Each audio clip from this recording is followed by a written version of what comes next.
Lectura del Santo Evangelio según San Marcos, capítulo 13. Gloria a ti, Señor.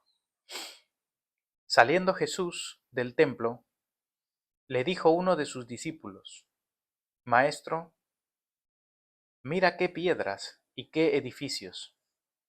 Jesús respondiendo le dijo: ¿Ves estos grandes edificios?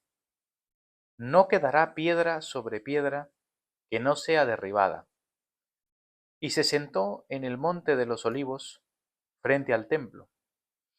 Y Pedro, Jacobo, Juan y Andrés le preguntaban aparte: Dinos, ¿cuándo serán estas cosas? ¿Y qué señal habrá cuando todas estas cosas hayan de cumplirse? Jesús respondiéndoles comenzó a decir: Mirad que nadie os engañe, porque vendrán muchos en mi nombre, diciendo: Yo soy el Cristo, y engañarán a muchos. Mas cuando oigáis de guerras y de rumores de guerras, no os turbéis, porque es necesario que suceda así, pero aún no es el fin, porque se levantará nación contra nación y reino contra reino, y habrá terremotos en muchos lugares, y habrá hambres y alborotos. Principios de dolores son estos. Pero mirad por vosotros mismos, porque os entregarán a los concilios, y en las sinagogas os azotarán, y delante de gobernadores y de reyes os llevarán por causa de mí, para testimonio a ellos. Y es necesario que el Evangelio sea predicado antes a todas las naciones. Pero cuando os trajeren para entregaros, no os preocupéis por lo que habéis de decir, ni lo penséis, sino lo que os fuere dado en aquella hora. Eso hablad, porque no sois vosotros los que habláis, sino el Espíritu Santo. Y el hermano entregará a la muerte al hermano, y el padre al hijo, y se levantarán los hijos contra los padres y los matarán. Y seréis aborrecidos de todos, por causa de mi nombre, mas el que persevere hasta el fin, éste será salvo. Pero cuando veáis la abominación desoladora de que habló el profeta Daniel, puesta donde no debe estar, el que lee entienda, entonces los que estén en Judea huyan a los montes. El que esté en la azotea no descienda a la casa, ni entre para tomar algo de su casa. Y el que esté en el campo no vuelva atrás a tomar su capa. Mas ay de las que estén encintas y las que críen en aquellos días. Orad pues que vuestra huida no sea en invierno, porque aquellos días serán de tribulación cual nunca ha habido desde el principio de la creación que Dios creó hasta este tiempo, ni la habrá. Y si el Señor no hubiese acortado aquellos días, nadie sería salvo. Mas por causa de los escogidos que Él escogió, acortó aquellos días. Entonces, si alguno os dijere: Mirad, aquí está el Cristo, o mirad, allí está, no le creáis, porque se levantarán falsos cristos y falsos profetas, y harán señales y prodigios, para engañar, si fuese posible, aún a los escogidos. Mas vosotros mirad, os lo he dicho todo antes. Es el Evangelio del Señor. Gloria a ti, Señor Jesús. Nos sentamos, hermanos. Damos gracias al Señor una vez más por su palabra y por poder estar aquí congregados en su día santo y acercarnos una vez más con reverencia a la palabra de Dios y por supuesto a la mesa del Señor. Acercándonos a este santo evangelio, que hemos leído en Marcos, llegando ya cerca al final, estamos en este capítulo 13. Este capítulo 13 del Evangelio de San Marcos realmente constituye casi como un nexo o un puente en lo que hemos visto en capítulos anteriores, en todo el camino del Señor hacia Jerusalén, ese camino hacia la pasión, hacia la semana de su pasión, y luego ya el momento cumbre de la pasión, ¿no? Es decir, cuando ya el Señor es encarcelado y luego llevado a la cruz.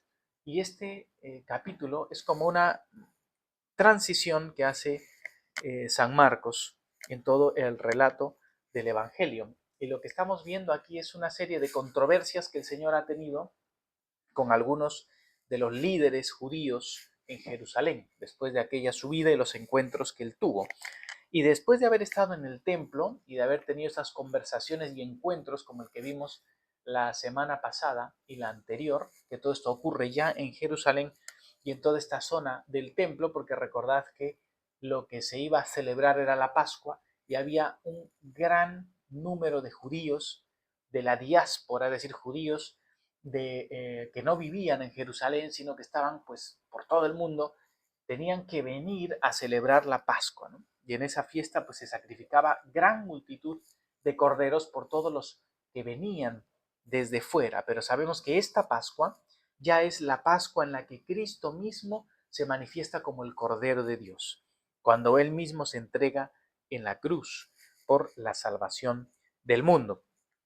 En estas controversias del Señor con los discípulos, vemos aquí en este capítulo 13 que saliendo el Señor del templo, de haber estado en el templo, enseñando y hablando acerca de Él como el Cristo, como ya hemos visto en las enseñanzas anteriores, Él sale y uno de sus discípulos le hace referencia a los edificios del templo, ¿verdad?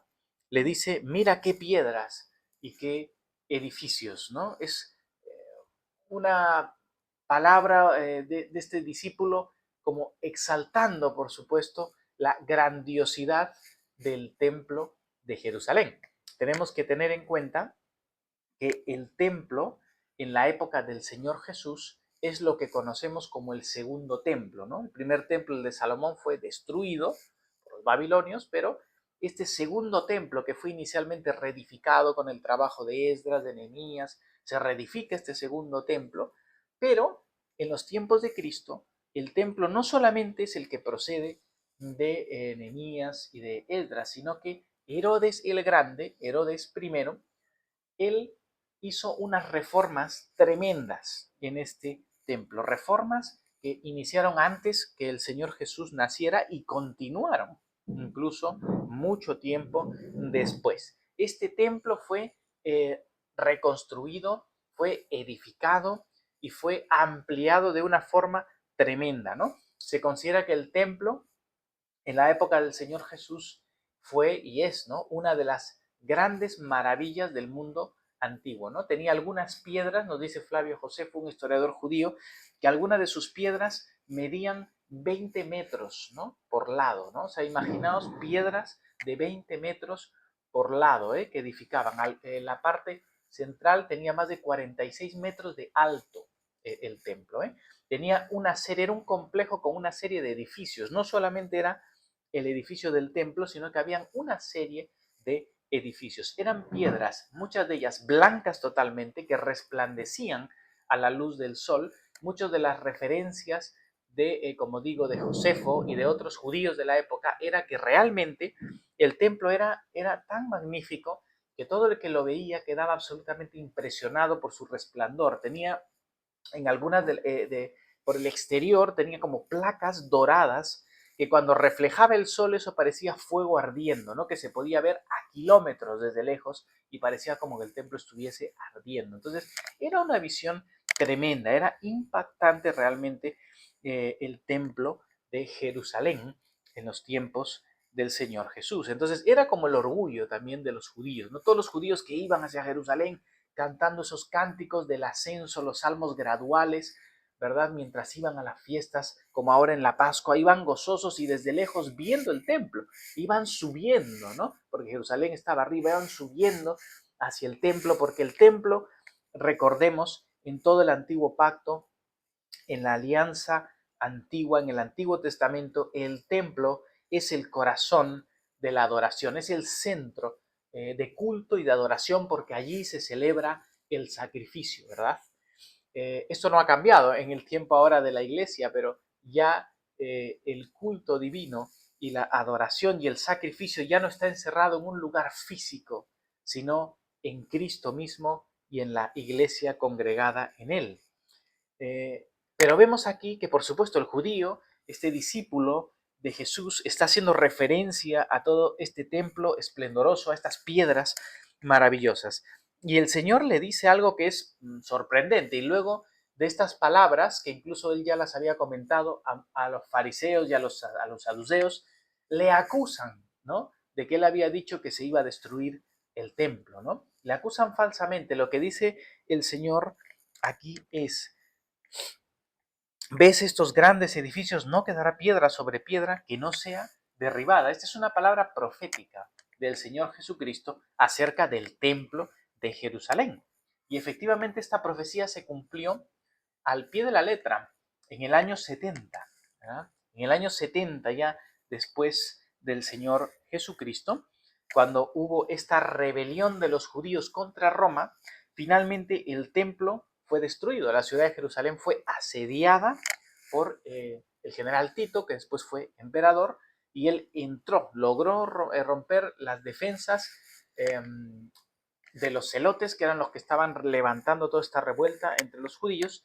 Entraron al templo, destruyeron completamente el templo, lo quemaron y no quedó literalmente piedra sobre piedra, ¿no? Es decir, quedó totalmente destruido, profanaron el lugar santísimo, robaron todas aquellas elementos de oro y las riquezas que tenía el templo. Entonces, realmente se cumplió esta profecía de que se destruyó este templo físico.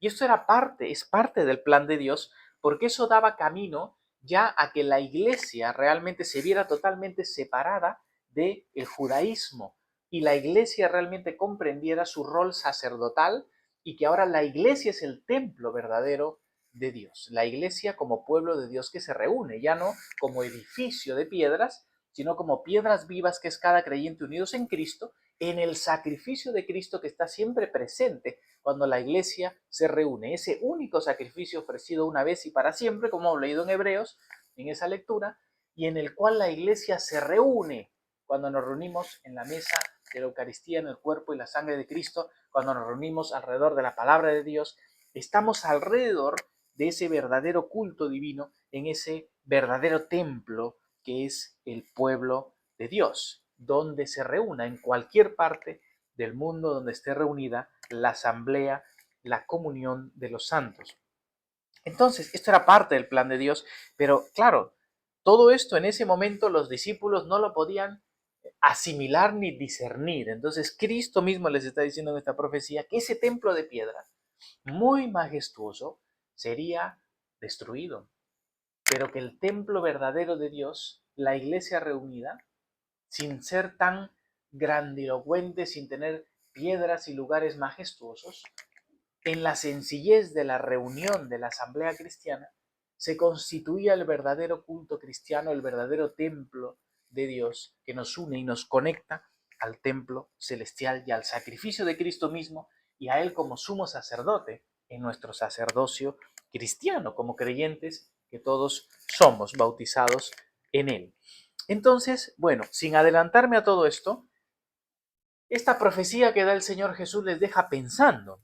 Y luego ellos salen del templo y van, como vemos aquí, hacia el Monte de los Olivos. El Monte de los Olivos no es que estaba ahí al lado del templo, el Monte de los Olivos estaba al otro lado del Valle del Cedrón, es decir, tenían que salir de Jerusalén, cruzar el Valle del Cedrón y subir, esto está hacia el este de Jerusalén, subir hacia el Monte de los Olivos que estaba enfrente de Jerusalén. Pero desde el Monte de los Olivos, que es de donde el Señor ascendió a los cielos, ¿no? Es un lugar muy especial porque en ese lugar el Señor siempre iba a orar, era un lugar para él de retiro espiritual, donde él iba siempre a buscar la comunión con su Padre. En este lugar, él va con sus discípulos de camino, se sienta y desde ahí se veía la ciudad y se veía el templo, como digo, se veía desde muy lejos con el resplandor que tenía.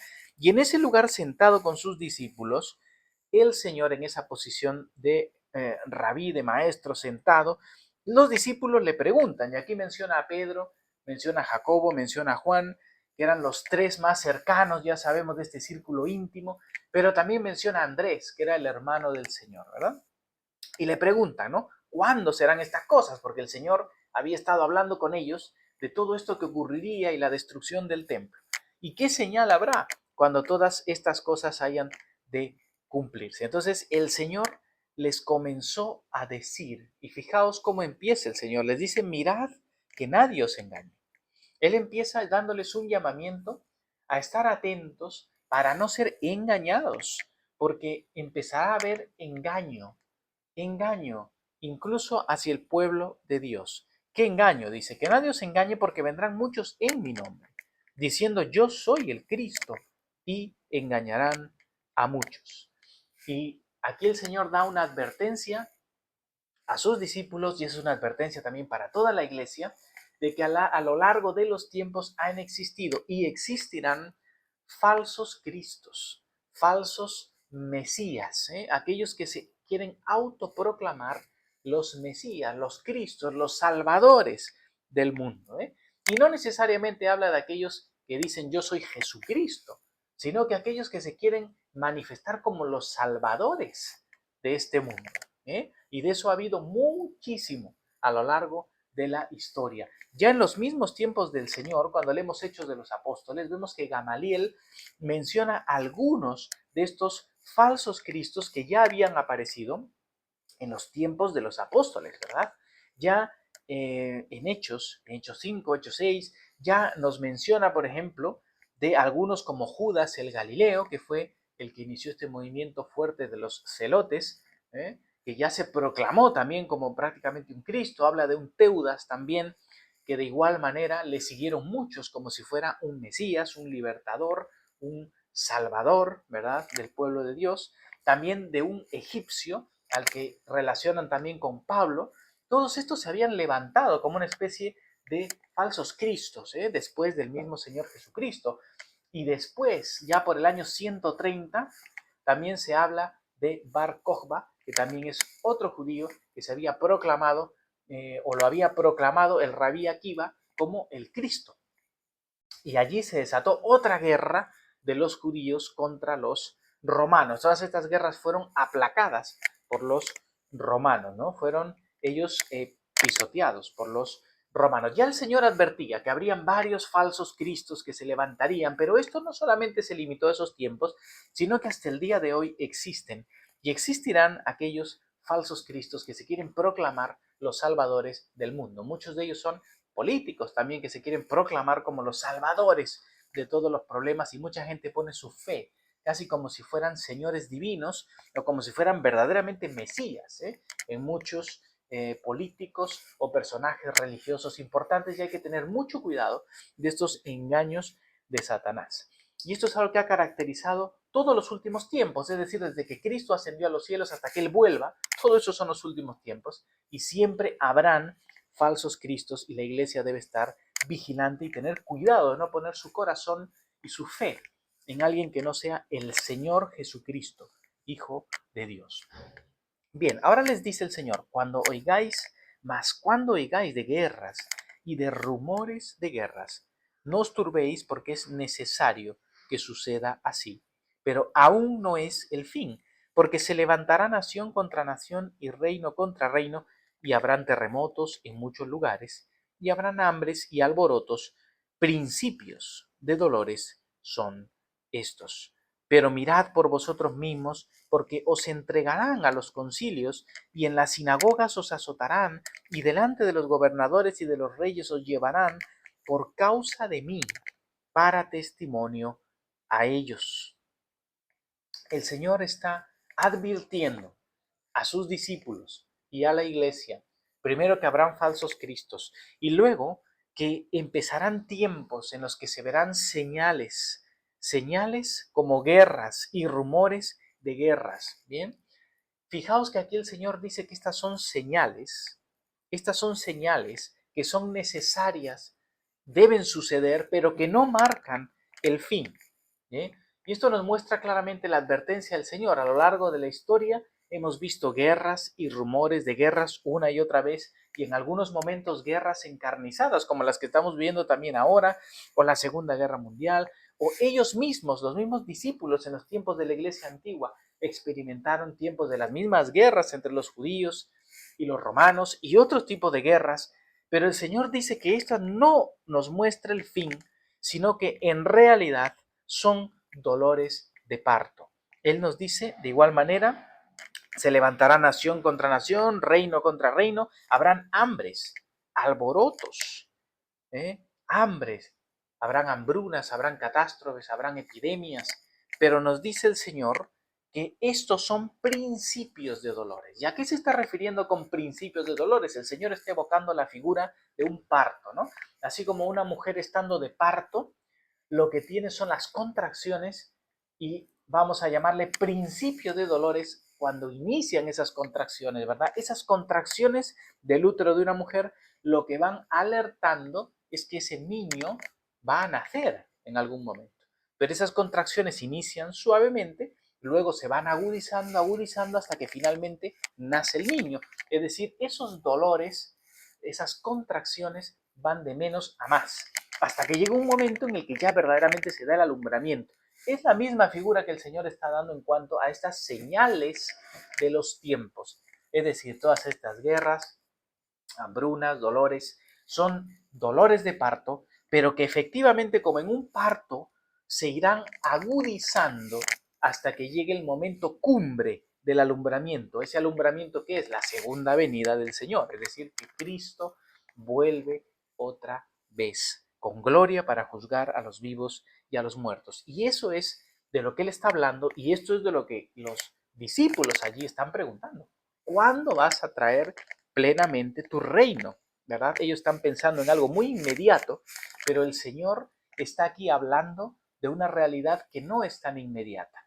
De hecho, en todo este pasaje vemos una tensión escatológica, ¿no? ¿A qué nos refiere? Escatología es el final de los tiempos.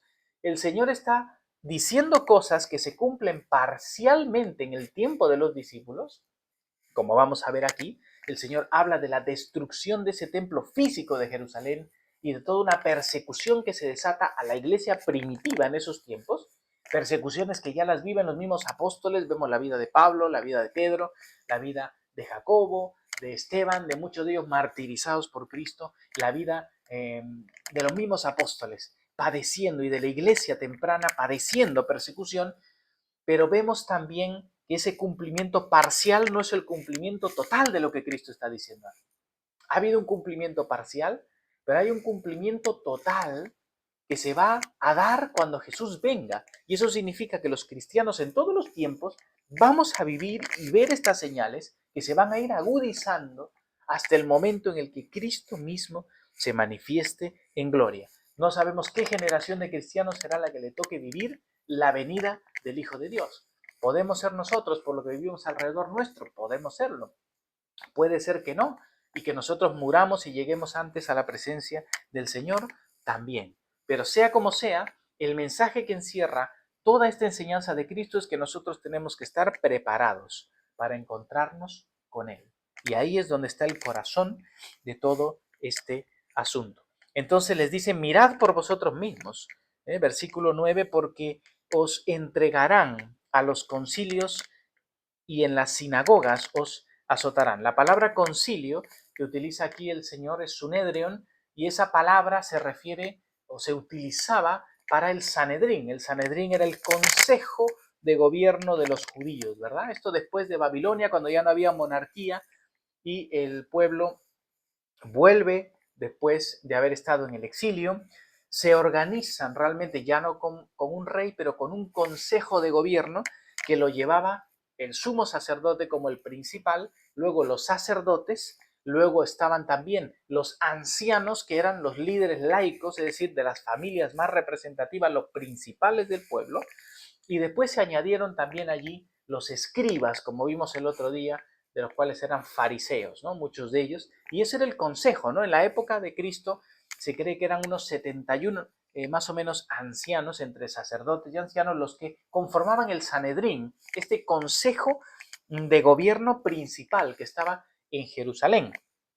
Pero además de esto, el Señor les está dando esta profecía a ellos, como digo, parcialmente se cumple en la iglesia primitiva, porque vemos que el mismo apóstol Pablo, y vemos también a Pedro y a Juan, que están delante de este concilio del Sanedrín y son azotados, ¿no? El Sanedrín tenía la capacidad de juzgar, y de hecho esos juicios se daban principalmente en la sinagoga, ¿no? Por eso el Señor aquí les dice, os entregarán a los concilios, y cuando habla de concilios en plurales, porque en Jerusalén estaba el Sanedrín principal, pero luego la diáspora o en los pueblos que estaban fuera de Jerusalén existían los sanedrines locales, por llamarlo de una manera, ¿no? Los concilios locales, los sunedrion locales, donde se reunían también los ancianos, ¿verdad?, de esas comunidades y de igual manera juzgaban, al igual que el Sanedrín central, que estaba principalmente llevado por el sacerdocio, como hemos visto, en Jerusalén.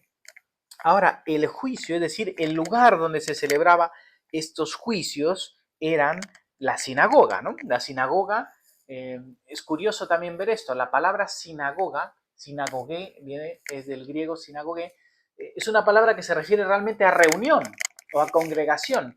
Es una palabra que tiene el mismo sentido muy similar al de iglesia, ¿no? O eclesía en griego, que es lo mismo, significa asamblea o congregación. Y al igual que ha ocurrido en nuestro idioma, con la palabra sinagoga, que significaba congregación, en algún momento esa palabra se utilizó para el lugar de la reunión, ¿verdad? La sinagoga ya es el lugar donde se reúne el pueblo, aunque esa palabra realmente significa la reunión del pueblo. Lo mismo ha pasado con la palabra iglesia o eclesía, ¿no? La palabra eclesía significa asamblea, congregación, pero luego con el uso ha llegado a significar el lugar donde se reúne el pueblo. Entonces le llamamos iglesia al local, al templo, ¿no? Al lugar donde nos reunimos, pero la esencia de estas palabras es realmente la congregación. Por eso la iglesia reunida puede reunirse al aire libre, puede reunirse en una casa, como lo hizo en los principios de la iglesia, en un local apartado o en un templo preparado, pero la iglesia verdaderamente la congregación de los santos, ¿no? Vemos que ha ocurrido exactamente igual con esta palabra sinagoga, pero bien, aquí el Señor dice que ellos serán entregados, ¿no?, a estos concilios y serán juzgados por aquellos, ¿no?, incluso por los religiosos judíos, ¿no? Y esto es lo que ocurre, como hemos visto en la misma vida de los apóstoles, y serán llevados delante de los gobernadores, y aquí es una palabra que se refiere a los gobernadores de las naciones, ¿no? Como fueron llevados el apóstol Pablo y otros a los líderes romanos para ser juzgados, el mismo Señor Jesucristo. Les dice, en ese momento no os preocupéis de lo que vayáis a hablar, porque hablad lo que os fuere dado. ¿Quién les iba a dar esa palabra? El Espíritu Santo es el que hablará. Le dice, no sois vosotros los que habláis, sino el Espíritu Santo. Esta es una promesa maravillosa que da el Señor a sus discípulos para las persecuciones que van a sufrir, como el apóstol Pablo y todos los mártires que la iglesia ha tenido a lo largo de los tiempos. Y la promesa de Cristo es que en ese momento el cristiano no debe ni pensar lo que va a decir, porque el Espíritu Santo va a hablar por su boca. Es la operación del Espíritu de Dios. Y por esa razón vemos esta promesa maravillosa que hasta el día de hoy se cumple, porque esto se cumple en las persecuciones de los cristianos hasta el fin de los tiempos. El Espíritu Santo da palabras a aquellos que están sufriendo y están siendo martirizados, perseguidos por causa de Cristo. Incluso a Abraham les dice el Señor traiciones, ¿no? El hermano, les dice el capítulo 12, entregará la muerte al hermano y el padre al hijo, y se levantarán los hijos contra los padres y los matarán. Es una evidencia histórica, cuando uno lee la historia de los primeros siglos, que claramente en las persecuciones, en las 10 grandes persecuciones que sufrió la iglesia durante los primeros 4 siglos del cristianismo, durante estas primeras grandes persecuciones por Roma, hubieron muchos de los que se delataban entre ellos, ¿no? Ya autores romanos, ¿no? Como el mismo Suetonio, muchos Tácito, ya cuentan de que los cristianos, o muchos de ellos, los romanos pedían que se acuse a quienes estaban adorando a Cristo, ¿no? Para que sean martirizados, torturados y juzgados. Y muchas de estas cosas ocurrieron. Seréis aborrecidos de todos, dice el Señor, por causa de mi nombre. Es decir, el Señor ya les está profetizando a ellos que así como Él ha padecido, así que si os acordáis, en los capítulos anteriores, Cristo en 3 ocasiones les ha hecho un énfasis de que es necesario que Él padeciera, que Él llegara hasta la cruz, fuere azotado e insultado por los ancianos, muriera en la cruz y resucitase. Pues ahora lo que Él les está diciendo es que ellos también tendrán que ser unidos a esos padecimientos de Cristo. Ellos también tendrán que padecer por causa de su nombre, por causa del Evangelio. Mas el que persevera hasta el fin, les dice el Señor, ese será salvo. Es decir, el Señor Jesús les está mostrando a sus discípulos que ellos van a tener que padecer por causa del nombre de Jesucristo. Ellos van a tener que ser probados. Su fe va a tener que ser probada por fuego. Van a tener que ser unidos a sus padecimientos. Y eso se cumplió, como digo, otra vez de forma clara en la misma vida de los apóstoles, del mismo apóstol Pablo, a quien el Señor dice, yo le enseñaré cuánto le es necesario padecer por causa de mi nombre. Hermanos, no nos extrañemos los cristianos cuando tenemos que padecer por causa del nombre de Cristo, porque esta promesa trasciende, como digo, es una profecía dada en un tiempo concreto para ellos allí, por lo que se iba a vivir, pero esa profecía trasciende hasta nuestros tiempos y los tiempos finales, cuando se manifestará todavía de una forma más clara estos padecimientos por causa de Cristo. Pero el que persevera hasta el fin será salvo. Eso significa que en medio de la aflicción, en medio de la persecución que podamos sufrir en todos los tiempos los cristianos, tenemos que perseverar hasta el fin. Pero cuando veáis, dice el Señor, la abominación desoladora de que habló el profeta Daniel, puesta donde no debe estar, el que le entienda, entonces los que están en Judea huyan a los montes, el que está en la azotea no descienda a la casa, ni entre para tomar algo de su casa, el que está en el campo no vuelva atrás a tomar su capa, mas ay de las que estén encintas y de las que críen en aquellos días, orad, pues que vuestra huida no sea en invierno, porque aquellos días serán de gran tribulación, cual nunca ha habido desde el principio de la creación de Dios hasta este tiempo, ni la habrá. ¿De qué está hablando el Señor? Como os he dicho antes, está hablando de una profecía con un cumplimiento parcial y luego un cumplimiento final. Aquí está hablando el Señor y está enfatizando de aquella abominación de la desolación. Esa es una expresión que él utiliza y hace referencia el Señor al profeta Daniel. En el profeta Daniel, en el capítulo 9 y en el capítulo 12, habla de esta abominación desoladora. Esa abominación de la que habla el profeta Daniel también tuvo un cumplimiento parcial y luego tendrá un cumplimiento pleno. Y él habla en esa profecía de lo que hizo Antíoco Epífanes, Antíoco IV Epífanes, en la época intertestamentaria, es decir, cuando quería helenizar toda Judea y quería que los judíos abandonen la religión al Dios verdadero, y este pagano entró en el templo, profanó el templo, sacrificó cerdos en el altar del templo y lo profanó. Y toda esta fue una abominación de la desolación, es decir, fue una profanación de la santidad del templo. Ese fue un cumplimiento de esa profecía, pero el Señor hace referencia otra vez a esta profecía y ese cumplimiento se cumple otra vez parcialmente cuando el templo mismo es destruido en el año 70, que es lo que estamos diciendo. Cuando el templo fue destruido después del asedio que tuvieron los romanos, que fue devastador, realmente murieron muchos en una hambruna. Todo esto lo cuenta Eusebio de Cesarea, historiador judío, historiador de la iglesia. En los primeros siglos cuenta lo terrible que fue este asedio de Jerusalén y cómo es que incluso madres se comían a los hijos. Es una cosa tremenda lo que pasó realmente. Y luego cómo entró el ejército y destruyó realmente el templo, profanaron el lugar santísimo, entraron con los estandartes, con las imágenes del emperador endiosado, ¿no? Como Dios, para adorarle, y entraron así al templo profanando toda la adoración allí. Entonces, el Señor está haciendo referencia a esto, pero como digo, esta profanación, una vez más, no es la totalidad de este cumplimiento. Recordemos que la destrucción del templo físico tenía que darse porque la iglesia como templo vivo es lo que se manifiesta como el culto verdadero al Dios vivo y verdadero. Y en el final de los tiempos se dará, se producirá también una profanación, una abominación desoladora que todavía no hemos visto. No sabemos exactamente cómo es que a nivel del pueblo de Dios, de la iglesia congregada como templo, los tiempos están caminando en una dirección tan peligrosa en la que aparecerá, como dijo el apóstol Pablo, el anticristo. Y se producirá una profanación tremenda del culto cristiano, de la centralidad del culto cristiano, que es esto, la celebración de la comunión, de la Eucaristía, del culto divino a Dios, y se producirá una profanación tremenda de todo lo que es el culto divino. Ya el apóstol Pablo habla de ese anticristo que se mostrará como Dios y pedirá que se le adore, ¿no? Y ya sabemos que por allí va la dirección de esto, de alguien que se proclamará como un falso Cristo, como un Dios falso, y reclamará adoración para él.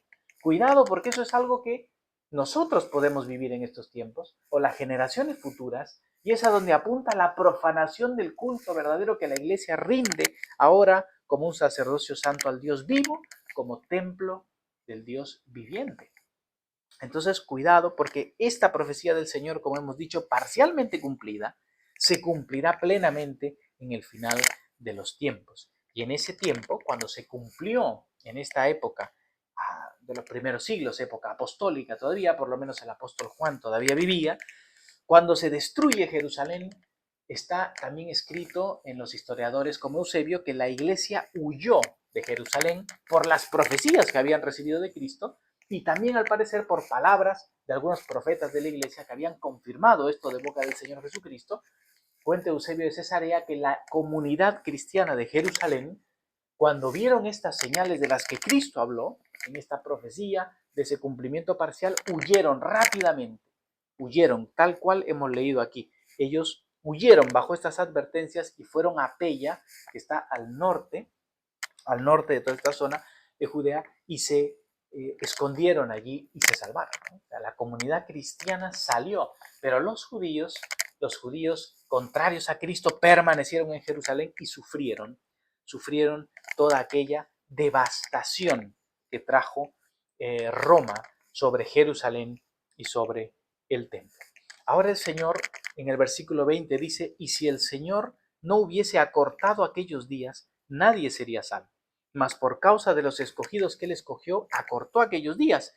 Entonces si alguno dijere, mirad, aquí está el Cristo, o mirad, allí está, no le creáis, porque se levantarán falsos cristos y falsos profetas, y harán señales y prodigios para engañar, si fuese posible, aún a los escogidos. Mas vosotros mirad, os lo he dicho todo antes. Bien, con esto vamos a terminar esta meditación, esta exposición de hoy. Fijaos que aquí las palabras del Señor van una vez más hacia el cumplimiento pleno de esa profecía, ¿verdad? Si el Señor no hubiese acortado aquellos días, ¿qué días? De esta gran tribulación de la que él habla, ¿no? La escritura, aquí por las profecías que nos da el Señor Jesús y luego los escritos del apóstol Pablo, el Apocalipsis de San Juan, vemos claramente que hacia el final de los tiempos, es decir, hacia cuando Jesús vaya a volver, los dolores de parto irán a más, hasta que llegará un momento en el que habrá esta gran tribulación. Esta gran tribulación está hablando de unos tiempos de persecución y unos tiempos de tremenda angustia para la iglesia. Unos tiempos en los que el pueblo de Dios será gravemente oprimido y perseguido por la aparición de este personaje que será este anticristo, ¿verdad? De los gobiernos de las naciones surgirá este y que reclamará adoración divina para él y desatará contra la iglesia y contra el culto cristiano una gran guerra, una gran batalla. Y seguramente la persecución que ya hay, porque la persecución nunca ha parado, y ahora la iglesia está siendo perseguida, y en muchos lugares mueren muchísimos cristianos por causa del Evangelio. Nada más os animo a ver la página de persecución de cristianos, de Puertas Abiertas, y ahí podéis ver toda la persecución que hay hacia los cristianos en el mundo. Es tremendo, Puertas Abiertas, lo podéis buscar y podéis apoyar a los cristianos que están perseguidos en todo el mundo. La persecución va a ir a más, hermanos, y nosotros tenemos que ser conscientes de esto. La persecución está ya en un nivel ideológico de una forma tremenda en todo el mundo. Y aquí en Europa, en Norteamérica, se nota muchísimo. En Sudamérica está también empezando fuerte la persecución ideológica a la fe cristiana. Pero esta persecución se hace cada vez más violenta y más agresiva y llegará un momento clave en el que será realmente una gran tribulación para la iglesia. Pero el Señor acortará estos días, dice, por causa de sus escogidos, es decir, por causa de su iglesia, por causa de los que Él ha amado y ha unido en Cristo a sí mismo, ¿verdad? Y cuidado, ¿no? Si alguien nos dice, allí está este Cristo, ¿por qué? Porque de esa forma llegará el anticristo, pintándose como un Cristo, pero es el anticristo, son aquellos falsos maestros, aquellos falsos mesías que nos quieren vender la salvación de este mundo, que incluso pretenderán engañar, si fuera posible, a los escogidos, y a los mismos santos, a la iglesia misma, intentarán engañar. Y así termina la advertencia del Señor, más vosotros, dice, y ese vosotros nos incluye, mirad, mirad, es decir, estar atentos, estar vigilantes. Os lo he dicho todo antes, el Señor nos ha advertido que estas cosas vienen y nosotros las creemos, porque creemos la palabra de Dios y creemos que estos tiempos vienen y creemos que ahora mismo el mundo está caminando hacia esos tiempos y todo lo que nos rodea nos alerta de lo que estamos viviendo. Entonces, hermanos, quiero terminar este sermón y esta predicación diciendo claramente, cuidado con los falsos cristos, cuidado con los falsos mesías, estos falsos salvadores, como digo, muchos de ellos políticos, y de donde saldrá el anticristo. No pongas tu fe en ningún político, en ningún hombre que trae al parecer soluciones a este mundo. Solo Jesucristo es el Señor. El reino de Dios es el reino de Cristo, no el reino de los hombres. Y Cristo vendrá como Rey. Él es nuestro Señor, Él es nuestro Mesías. No pongamos los ojos en los hombres, en ningún presidente de ninguna nación, en ningún líder prodigioso de esta nación. Cuando el Señor venga y se manifieste en gloria, todos lo veremos. No nos dejemos engañar. Cuidado con las ideologías y con las estrategias humanas que mueven estos falsos mesías en este mundo. Mucho cuidado. Estas ideologías que están en contra del plan de Dios. Estas ideologías que están en contra de lo que Dios ha establecido y de lo que Dios nos muestra que es su plan para los tiempos. Cuidado con esa obsesión que hay hoy en las ideologías del mundo con el medio ambiente. Esa defensa exagerada del medio ambiente, ese animalismo que existe hoy. ¿De dónde provienen estas cosas? Son ideologías de estos falsos líderes y que nos llevan a tener una perspectiva del mundo que no es la de Dios. Dios nos habla de una nueva creación que vendrá con Cristo. Este mundo va a perecer.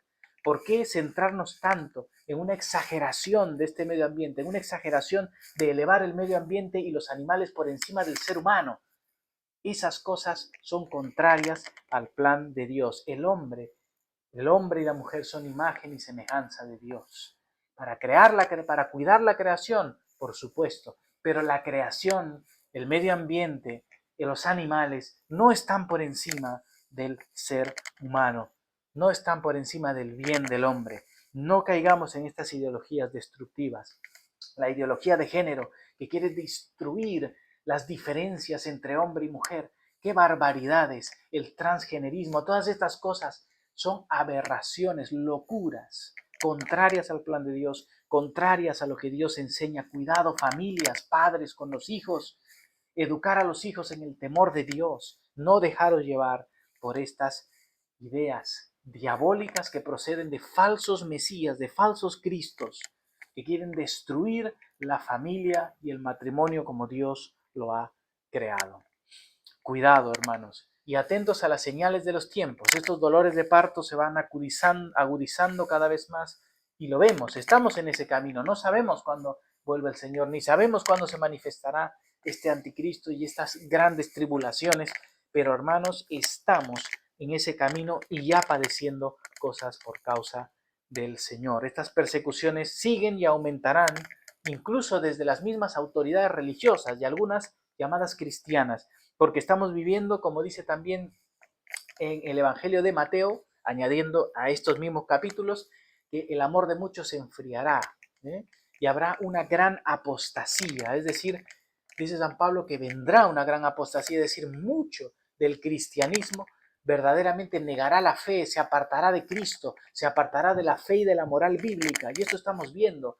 Muchas iglesias históricamente cristianas hoy están viviendo una gran apostasía, recibiendo y abriendo las manos a toda la inmoralidad y la impiedad del mundo y negando que Cristo sea el único Señor, negando que Dios sea solamente uno y que uno sea el camino a Dios. Y te hablan de muchos caminos, de muchas religiones válidas, te hablan de muchas de estas ideologías. Ya no llamamos pecado a lo que es pecado. Ahora permitimos todo. No, estas cosas son del diablo y son señales de estos últimos tiempos y de esta gran apostasía, incluso dentro, como digo, de las religiones cristianas oficiales. Cuidado, tenemos que mantenernos en la pureza y en la verdad del Evangelio, cueste lo que nos cueste, llamar pecado a lo que es pecado, de afirmarnos en la verdad de Dios Padre, Hijo, Espíritu Santo, centrarnos en Jesucristo y en su obra salvadora y solo en Él. Así que hermanos, cuidado con todo esto y estemos atentos a cuando llegue esa abominación de la desolación en la que muy probablemente el culto cristiano y la celebración del santo culto divino a Dios, de la santa comunión, de la santa Eucaristía, del culto cristiano sea realmente violentada, sea realmente hasta prohibida, ¿verdad? Pero también profanada. Tengamos, Señor, por la gracia de Dios, los corazones atentos y vigilantes a todas estas cosas, que Dios nos guarde en su gracia, nos fortalezca para perseverar hasta el fin y que estemos siempre unidos, congregando y fortalecidos en las fuerzas del Señor. Así que mucho ánimo, pero estar siempre vigilantes y siempre unidos como pueblo de Dios en la fe, en la oración, en los sacramentos, en la palabra de Dios. Que la gracia y la paz del Señor esté con todos nosotros y su palabra sea bendita en nuestros corazones. En el nombre del Padre, y del Hijo, y del Espíritu Santo. Amén.